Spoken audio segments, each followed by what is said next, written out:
Hello and welcome back to Between Two Stethoscopes, your source for the physician assistant life from pre-PA to PAC. I'm your host, Bree Marks. The weeks and months leading up to PA school can be a little nerve-wracking. For those of us going into this field, we're probably a little bit type A. So the questions running through your mind might be, what's PA school going to be like? How do I prepare? What should I be doing now? So our guest today is going to help answer some of those questions. With me today I have Steve Laughran. He is a first-year PA student, and thank you so much for being here with us today, Steve. Thank you for having me, Bree. All right, can I go ahead and just have you introduce yourself? Just give us a little bit about where you're from and what you're doing now. Absolutely. As Bree said, my name is Steve Laughran. I am a first-year physician assistant student in Northeast Pennsylvania. I grew up right down the street. I lived out in Pittsburgh for the last 10 years, and this is kind of a second career for me as I get started going into the profession, I guess. Yeah, onto your PA journey. Exactly. So can you tell us a little bit about that journey? How did you decide you wanted to be a PA? Yeah, I first came out of undergrad with a psychology degree, and I really had absolutely no idea what I wanted to do with it. I started working a couple odd sales jobs for some smaller technology firms just to get my feet wet before I kind of decided what I wanted to do as a career. I decided it was definitely not sales. I liked sales, but not enough to do it for my entire life. Knew I wanted to get involved in healthcare of some sort, so I started working at a local hospital. As a patient care tech, I was working on a couple different floors, kind of seeing how the whole medical team worked together and where I might fit in it.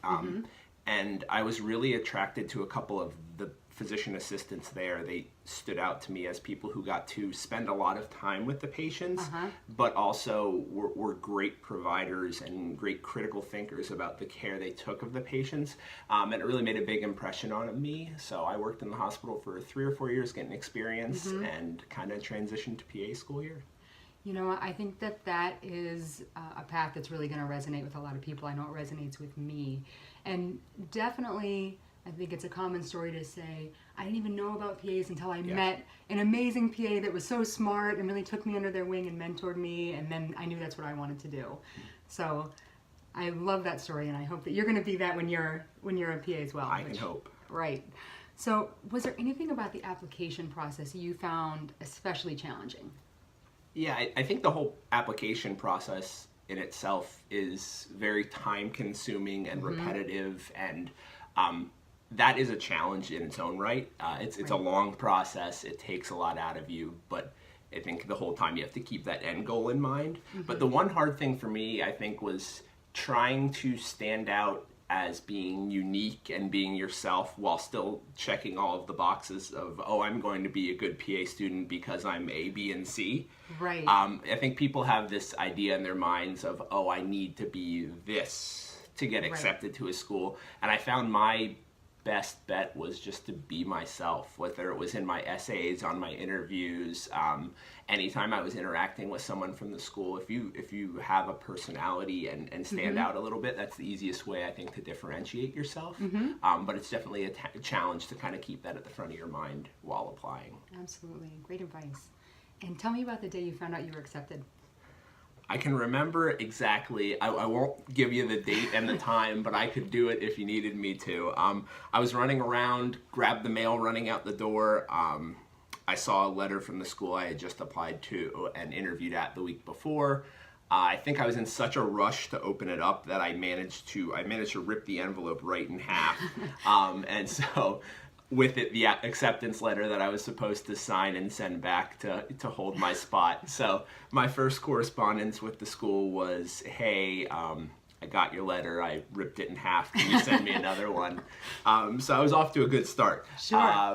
But I think there were definitely a few tears, more of happiness and relief than anything else. It was the first school I had gotten into, and I think it became that culmination of the long journey. And you kind of see that everything's worth it. It's a little bit of a weight off your shoulders at that point. Absolutely. Oh, I'm so happy for you just hearing that story. So congratulations. Thank you. It's a good day. It was a good day. Well, tell me about a typical day for you now as a first-year PA student. Absolutely.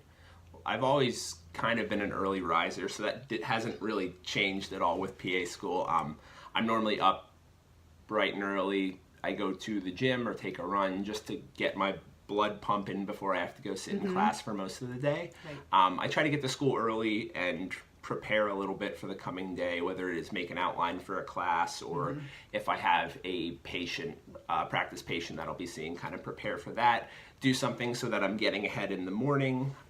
Most days we have class from like 8 in the morning till 3 or 5 at night. Pretty much straight through, a couple breaks here and there. I will take 30 minutes to an hour after class to kind of clear my head, get my faculties together before I move into studying for the night. Sure. I generally stay up at school and study for a couple more hours, and then I will go home, shower, pack my lunch for the next day, and repeat. Right, get ready to do it all again Exactly. the next day. How many tests would you say you have on a typical week? On average, on a typical week, maybe like 2 tests, 2 real tests, a couple quizzes interspersed there, maybe a couple, practicals here and there as well, but 2 tests, a few projects, a few quizzes, it mixes together, but I think our program does a really good job of kind of spreading them out. You do have those weeks where more stuff hits than others, but I think by spreading them out, they make sure they manage it for us. Sure. And can you describe what a practical is? Yes. So we've had a couple so far. We had an anatomy lab practical where we got to go in and we had cadavers and they would place the pins in the cadavers and you had to name the part. So that on that front we had that, and on the other side we have a great opportunity to have standardized patients come in and we will go in and run through a practice test on them. So maybe our last one was just musculoskeletal system. So kind of run through all of the tests you would do on a normal patient, but it's a really good hands-on experience to get involved and do real patient care, but still get tested on it on the way. So yes, absolutely. Okay, is PA school similar to what you thought it would be like? Is there any ways that it's really different? I think in a way it's both similar and different. I think it's similar in that I knew it was going to be a lot of work. I think we all know when we're applying that PA school is a lot of work. You sign up for it. It's 2 years of putting in the time and the effort to make sure that you come out a prepared provider. Absolutely. So it's as much work as I expected it to be. Right. But at the same time, I don't know that I ever thought it would be this involved for my entire life. It really is. You commit your life to it for 2 years. And I'm 100% fine with that. You see how valuable it is and you see the progress you're making, but it is a realization that I am doing this for 2 years and I'm putting school first for 2 years. I also think it kind of surprised me with undergrad and all the other schooling I've gone to. It seems like a really competitive nature almost. You always want to be the one who is pushing ahead of the other people in the class, while doing your best. That doesn't necessarily change the succeeding as much in PA school, but there is more of a sense of collaboration and trying to help classmates out rather than beat classmates out. Right. We have a great setup of professors and faculty that genuinely care about us, and they're trying to see us succeed too. And that really, took me by surprise a little bit the first couple of weeks when you see, hey, wait, we're all on the same page here. We're all on the same team. Right, we're all helping each other rather than trying to compete to see who's going to get the highest score. Absolutely, and it's really refreshing because it brings a new side to things and doesn't make, you're putting in all that time, but it doesn't make it nearly as painful as it would have any other situation. Absolutely. So what advice would you give to upcoming first-year PA students, people that are either going to be starting soon or maybe just in their first semester now? Absolutely. I have a couple for before you start, and then maybe 1 or 2 I think I've learned along the way. Okay, but great. First thing, have fun the summer before if it's the spring or summer before PA school. Do something you've wanted to do for a while.